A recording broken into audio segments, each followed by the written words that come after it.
काफ़ी दिनों से मैं एक बंगला खरीदना चाह रहा था, जो कि एकांत में हो, आसपास कोई न हो, पूरी तरह से शांत, दुनिया के शोरगुल से दूर, अपना एक अलग जहां हो, जो मुझे इस रोज़मर्रा की भागदौड़ से दूर रखे और मुझे एक गहरी शांति महसूस कराए। वाह क्या बात है। ऐसी ठंडी आहें भरते हुए सोच रहा था कि मुझे ब्रोकर का फ़ोन आया और वो बोला, हेलो सर, मेरा नाम विकास है। आपने बंगला खरीदने के लिए फ़ोन किया था? हाँ विकास, मैंने ही फ़ोन किया था। विकास मुझे बोला, सर मेरे नज़र में एक बंगला है, कहो तो मैं तुम्हें दिखा दूँ। ठीक है, तो कब दिखाओगे बंगला? जब आप कहो। इस 10 तारीख को कैसा रहेगा? मुझे थोड़ा सा काम है, 10 तारीख तक काम भी ख़त्म हो जाएगा। ठीक है सर, विकास बोला। पर जाना कहाँ है? मैंने बड़ी जिज्ञासा से सवाल पूछा। विकास ने कहा, सर पास ही है, लोनावला में। बहुत मस्त बंगला है सर, उसकी फ़ोटो भी मैंने आपको व्हाट्सएप पर भेज दी है। ओह, मैंने फ़ोटो देख रखी है। उसी बंगले की बात कर रहे हो ना?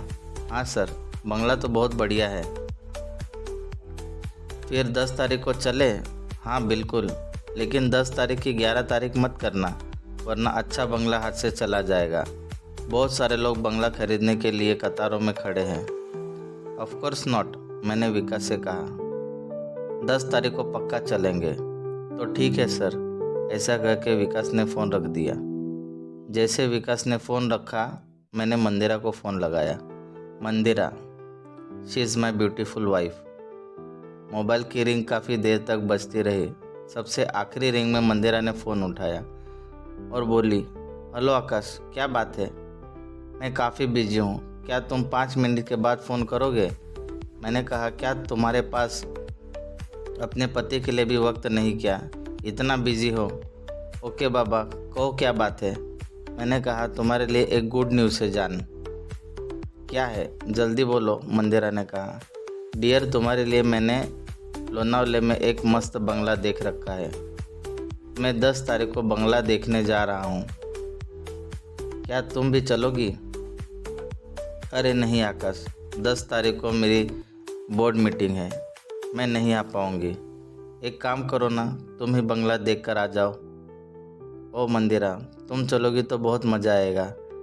मैंने सुना है इस समय लोनावले में काफ़ी सुहाना मौसम होता है, और तो और हम घूम कर भी आ जाएंगे। आकाश, तुम ज़्यादा रोमांटिक मत बनो, मुझे अभी बहुत काम है। ओके मैडम जी, मैं अकेले ही लोनावला हो आता हूँ।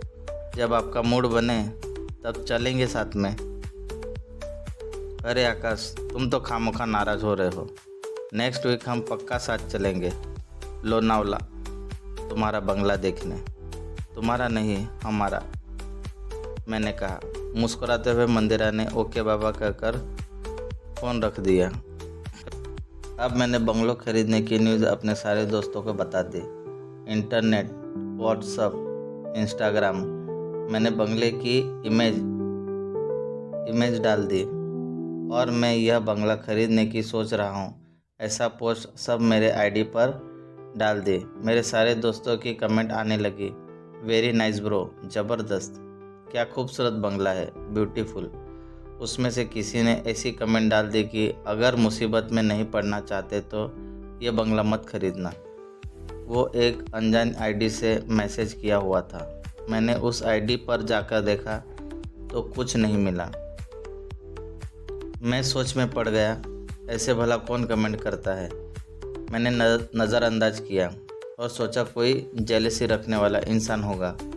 अब 10 तारीख को मात्र 2 दिन रह गए थे और मेरा काम भी ख़त्म हो गया था। सोचा एक बार मंदिरा को मिल आता हूँ, मुंबई से हो जाएगी और बंगला खरीदने को लेकर बातचीत भी हो जाएगी। काफ़ी दिन हो गए मंदिरा को मिले। काम के वजह से हम दोनों एक दूसरे से ज़्यादा बातचीत भी नहीं कर पाते हैं और एक दूसरे को मिल भी नहीं पाते।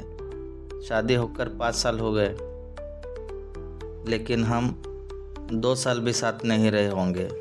कभी मैं यहाँ तो कभी वो वहाँ। हमारी एक बच्ची है जो अपने नानी के यहाँ रहती है। हर वीकेंड पर कभी वो तो कभी मैं तो कभी हम दोनों साथ में उसे मिलने जाते हैं। मैं पुणे में रहता हूँ और वो मुंबई में। मैं ऐसी लाइफ से तंग आ गया हूँ, इसलिए मैंने मंदिरा को जॉब यहाँ करने के लिए कहा। तो कुछ दिन में उनकी कंपनी पुणे में शिफ्ट होने वाली है, तो वो भी कंपनी के साथ वहीं शिफ्ट हो जाएगी, ऐसा मंदिरा ने कहा। इसलिए मैं एक बंगला खरीदना चाहता था, जिसे हम तीनों खुशी खुशी रहे। इसलिए मैं एक ब्यूटीफुल बंगले की तलाश में था। और तो और हम सब साथ में रहेंगे, इसकी तो मुझे सबसे ज़्यादा खुशी है। शायद मेरी तलाश खत्म हो गई लगता है। मैं काफ़ी खुश था। दूसरे दिन सुबह मैंने मुंबई जाने की तैयारी की। तभी दिमाग में बार बार वही एक ख्याल घूम रहा था कि उस आदमी ने भला क्यों ऐसे कमेंट की होगी। इतना खूबसूरत बंगला कम दाम में मिल रहा है तो भला कोई ऐसा मौका क्यों छोड़ना चाहेगा। चलो छोड़ो, जाने दो। मैंने कार निकाली और मुंबई के रास्ते चल पड़ा। सुबह का समय था। रात में ठीक से नींद भी नहीं आने की वजह से मुझे थोड़ी सी थकान लग रही थी। फिर भी मैंने ड्राइवर को न लेकर खुद ही गाड़ी चलाने का फैसला किया। कुछ दूर जाकर पक्का रास्ता छोड़ कच्चे रास्ते पर मेरी गाड़ी दौड़ रही थी। मुझे थोड़ी सी झपकी लगी। तब अचानक गाड़ी से कुछ टकराने की आवाज़ आई और गाड़ी को झटका भी महसूस हुआ। मैं थोड़ा डर गया। मैंने कहा, गाड़ी किस चीज़ से टकराई होगी। मैंने तुरंत गाड़ी रोक दी और मुड़कर गाड़ी के पिछले शीशे में से देखने लगा। कुछ तो रास्ते पर गिरा हुआ नज़र आ रहा था। बड़े ध्यान से उस गिरी हुई चीज़ को देखते हुए सोच रहा था कि कहीं मेरे हाथ से कोई एक्सीडेंट तो नहीं हुआ। Oh my God. लेकिन तभी वह गिरी हुई चीज़ खुद ब खुद उठकर खड़ी हो गई और कुछ देर रुककर बड़े तेज़ी से मेरे गाड़ी की ओर दौड़ने लगी। मैं बहुत घबरा गया और मैंने गाड़ी स्टार्ट की। बड़े तेज़ी से मैंने भी वहाँ से गाड़ी निकाल ली और साथ ही साथ साइड के मिरर से मैं उस चीज़ को देख रहा था जो गाड़ी का पीछा कर रही थी। कुछ दूर निकल जाने पर उस चीज़ ने मेरे गाड़ी का पीछा करना छोड़ दिया। मैं सोच में पड़ गया, अरे भला वो क्या चीज़ थी। ये सब मुझे एक सपना लग रहा था। मेरा दिमाग तो अभी भी चक्कर खा रहा था। ऐसे कैसे हो सकता है यार। सोचते सोचते कुछ घंटे यूं ही बीत गए और मैं मुंबई पहुंच गया। अब मैं मंदिरा के ऑफिस पहुंच गया। मंदिरा मीटिंग में थी, इसलिए मैं वेट करने के लिए उसके पास ऑफिस में बैठ गया। लेकिन सुबह का वो हादसा मेरे दिमाग में बार बार घूम रहा था। कुछ समय बीत गया। मंदिरा मीटिंग ख़त्म करके ऑफिस में आई और मुझे देखकर सरप्राइज हो गई और बोली, आकाश तुम यहाँ अचानक कैसे? एक कॉल करते, आज की मीटिंग में कैंसिल कर देते। मैंने कहा, नहीं, तुम्हें सरप्राइज़ देना था। ओह लो, मैं हो गई सरप्राइज। ऐसे कह के मंदिरा मुस्कुराते हुए मेरे गले लग गई। मंदिरा ने मेरे चेहरे का रंग उड़ता हुआ देख मुझसे पूछा, आकाश क्या सोच रहे हो? Any problem?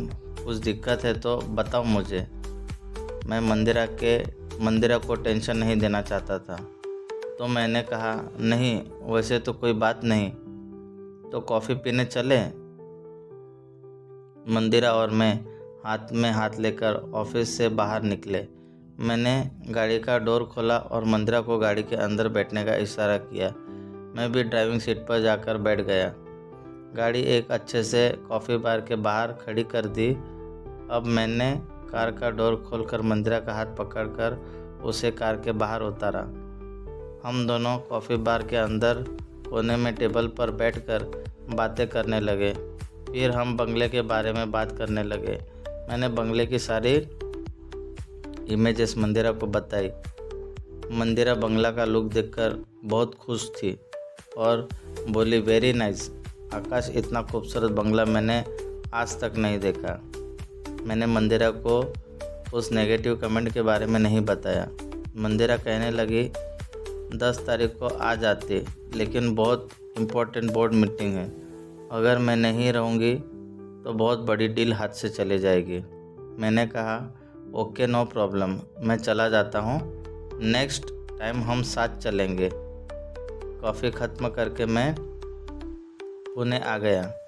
अब 2 दिन निकल गए। कल 10 तारीख थी। मैं बहुत एक्साइटेड था बंगला देखने के लिए, और 2 दिन में मैं वो बातें भी भूल गया था जिसमें मैंने विकास को फ़ोन किया। क्यों भाई विकास, कल चलना है?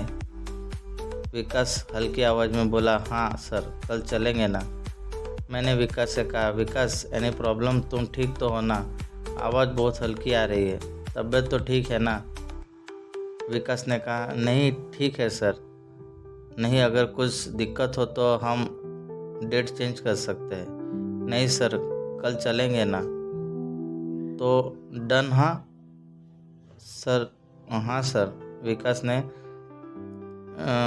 ने कह के फ़ोन रख दिया।